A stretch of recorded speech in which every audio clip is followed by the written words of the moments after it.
Hi guys, तर आज मी चालले कॉलेजला. खरं सांगू तर काल आमचं कॉलेज सुरू झालं, पण मी जाते आज.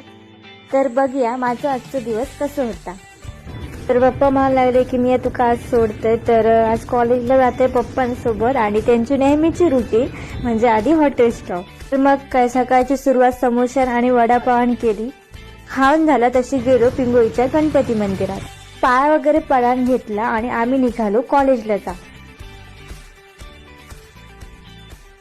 मंडेनो ह्या असं आमचं कॉलेज SRM.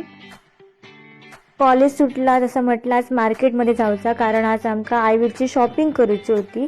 पण नशीब इतक्या बेकार की आज शुक्रवार होतो. आज बरीचशी दुकानं बंद होती, थोडी दुकानं चालू होती. तर काय माय घेतलो तर ह्यांचे गिरड शॉपिंग काय होईना. तर आमका लागली भूक. स्टँडवर इलो तशी लकीली आमची बस लागलेली. जवळजवळ 2.5 तास बस लेट होते. आजचं व्लॉग तुमका कसं वाटलं हे नक्की कमेंट करून सांगा.